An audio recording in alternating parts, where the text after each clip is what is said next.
there ain't no reconciliation. There ain't no fixing Pooh Shiesty and Gucci Mane issues. Pooh Shiesty, once off the label, like again, by force, by coercion, or Gucci Mane could just do it an easy way.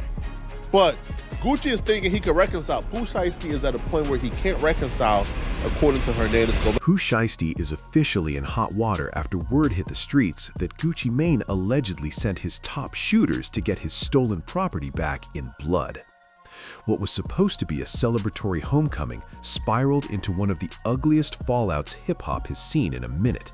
And now Gucci Mane is looking to reclaim his respect by any means necessary. So let's unpack how this situation went completely left and why folks are saying this isn't the same Gucci we thought we knew. Pooh Shiesty is a Memphis, Tennessee rapper who exploded onto the scene with Back in Blood featuring Lil Durk. Born Latrell Donald Williams Jr., he came up in the trenches of Memphis, where the rules are simple: get money or meet God. Raised in South Memphis, Shiesty had to survive in an environment where loyalty was everything and disrespect could cost you your life.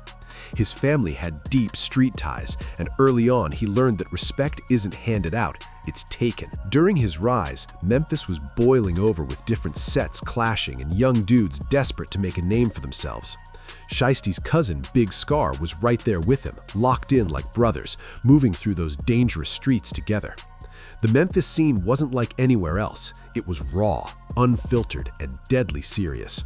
Shiesty soaked all that energy up and poured it into his music, but he never forgot where he came from or the code he was raised under. He understood real quick that in Memphis, your word is your bond, and once you break it, the consequences can be fatal. Meanwhile, Gucci Mane was building an empire out of Atlanta, turning 1017 into one of the most respected labels in the South.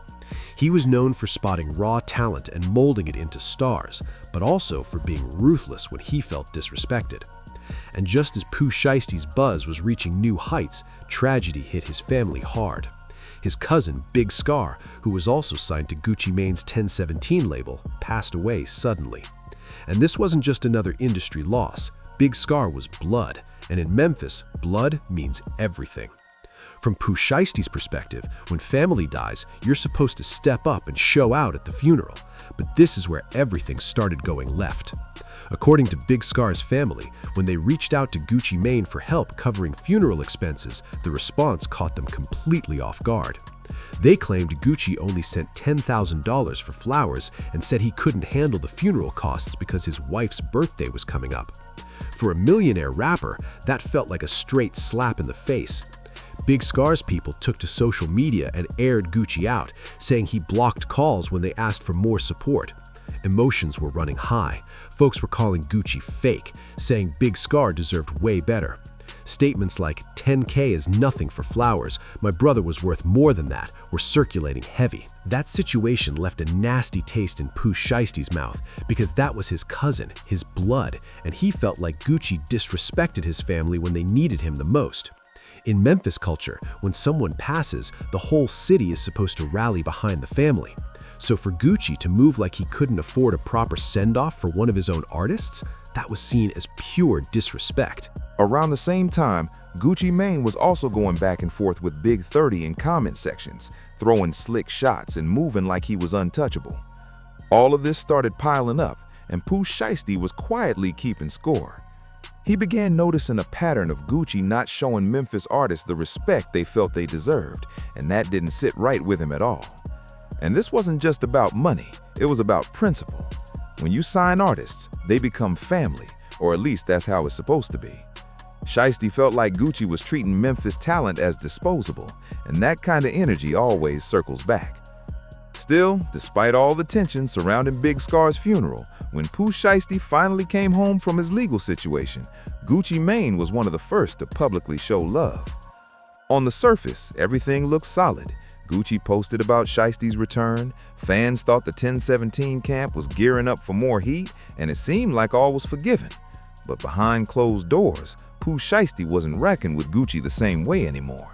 The Big Scar situation permanently changed how he viewed 1017. While locked up, Pooh Shiesty had plenty of time to think, and when he came home, his mindset about the industry was completely different. See, during that time away, he realized something important. He was already a millionaire with his own money, his own connections, and his own fan base that would ride with him wherever he went. So the real question became, what could Gucci Mane actually do for him that he couldn't already do for himself? That's when Pooh Shiesty started looking at the business side way differently. Instead of splitting percentages, he began thinking about taking everything. Why break bread with a label he felt didn't respect him or his people? By this point, Shiesty had already proven he could make hits. The streets were rocking with him heavy, and he wasn't a rookie needing guidance anymore. So when Gucci Mane reached out about re-signing or locking in on new projects, Pooh Shiesty didn't jump at the opportunity like he used to. His energy was different, more calculated, and Gucci could feel that shift immediately. The streets were talking too, saying Shiesty had outgrown 1017 and didn't need him anymore. Other labels were circling, offering better deals, and more importantly, more respect. Yo Gotti's CMG was especially interested, which made sense since they were both Memphis and actually understood the culture. On top of that, Shiesty was hearing whispers that Gucci had been talking slick about Memphis artists in general, acting like they should just be grateful to be on 1017. That kind of arrogance doesn't sit right with someone who came from nothing and earned every dollar. So, in a short span of time, Pooh Shiesty went from being one of 1017's most loyal artists to questioning the entire relationship. He'd reached a level where he could call his own shots, and that independence was starting to threaten Gucci Mane's grip on the situation. But just as Shiesty was enjoying that freedom and planning his next move, he ended up face to face with the man who helped launch his career. On a day nobody expected, Pooh Shiesty and Gucci Mane linked up in the studio to talk business. What was supposed to be a straightforward conversation about their future turned personal real quick. Sources close to the situation say Gucci was trying to convince Shiesty to stay with 1017, possibly offering better terms and more money. But Shiesty wasn't trying to hear any of it. His mind was already made up about going independent, and no offer was changing that. Things got heated when Gucci started talking about loyalty and reminding Shiesty that he was the one who put him on. It sounded like Gucci expected gratitude and compliance the same way other artists had given him before. But Shiesty shot back, bringing up the Big Scar situation and accusing Gucci of disrespecting his family at their lowest moment. That's when the argument went from words to action fast. Shiesty started calling out Gucci, saying he wasn't the same dude anymore, that he'd gone soft and wasn't respecting the culture that built him. The tension in the room was heavy. You could feel something was about to crack. Gucci's security was present, but they were outnumbered by Shiesty's people who came with him. Before anyone could calm things down, Shiesty and his crew made a move that stunned everybody. Gucci Mane got robbed right there in the studio, his wedding ring and his expensive watch snatched, while his own security stood helpless. And this wasn't just about jewelry. Taking a man's wedding ring is personal. That's his marriage, his respect, his identity. When you take that, you're sending a message that goes way deeper than money. You're saying he's not untouchable. The whole thing happened so fast that even Gucci's security couldn't stop it. When you're outnumbered and caught slipping in a closed space, survival becomes the priority. Shiesty never really denied what went down, and his explanation was simple. Gucci had it coming. From his point of view, the disrespect started with Big Scar, and this was just settling the score in the only language Gucci would understand. Now, Gucci Mane wasn't just dealing with being robbed by his own artist, he was also facing the humiliation of it happening in front of witnesses who were guaranteed to talk. And in hip-hop, that kind of embarrassment travels fast. The streets started buzzing immediately. The story spread like wildfire across social media and through the hip-hop grapevine. And for Gucci Mane, this incident exposed something people had been whispering about for a while. Fans started saying this didn't feel like the same Gucci from back in the day. The old Gucci would have handled this completely different. No hesitation, no thinking twice. He would have slid on Pooh Shiesty instantly. But this version of Gucci, the married, reformed, business-minded Gucci, was moving different. Instead of reacting off pure emotion, he was calculating his next move. And that had people questioning whether he'd gone soft or lost that edge. The streets were talking heavy, saying the old Gucci would have never let something like this slide. Folks were saying back then shooters would have been at Shiesty's door that very night. But according to sources close to the situation, Gucci wasn't ignoring it, he was just handling it another way. Word started circulating that he had already put the call out to his top shooters, but he wanted everything done clean and correct. People from Gucci's camp was saying he was more upset about the disrespect than the actual items taken. Getting robbed in your own studio in front of your own people is the ultimate violation. And the wedding ring made it even deeper. That wasn't just jewelry, that involved his wife.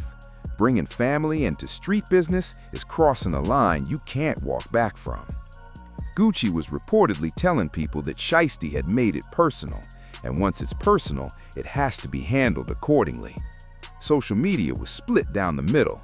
Some people supported Shiesty, saying he stood up for his family. Others said he made a huge mistake robbing someone with Gucci Mane's connections and resources.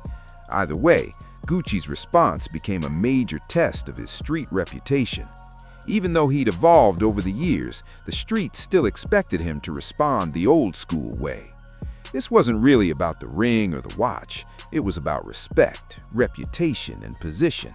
Letting something like this go unanswered would send a dangerous message that Gucci Mane could be touched, and that's not a precedent any street legend wants to set. What made it even more complicated was that Shiesty did have real grievances. The way Big Scar's funeral was handled genuinely hurt his family. From their perspective, this was payback, but in the streets, there's still a code. You don't rob your former boss in his own studio and expect zero consequences. That line had been crossed, and there was no undoing it. The real tragedy is that all of this could have been avoided. Better communication early on, more respect around the Big Scar situation, and none of this would have happened. Now, nobody really knows how this ends. Legal action, street justice, or maybe a sit-down behind closed doors. But one thing's clear, this situation permanently changed the relationship between these two figures. Industry insiders were trying to mediate, knowing both sides had too much to lose if things escalated further. But when respect and family are involved, common ground is hard to find. The streets are watching closely. Whatever happens next will define how both Gucci Mane and Pooh Shiesty are remembered. Will Gucci prove he still has that old energy, or will he handle it strictly through business? Either way, both men have families and legacies on the line. Hopefully cooler heads prevail, but history tells us when respect is questioned in hip-hop, anything can happen. Even in 2026, the streets still have rules, and when business and personal issues collide, the consequences can be dangerous for everyone involved.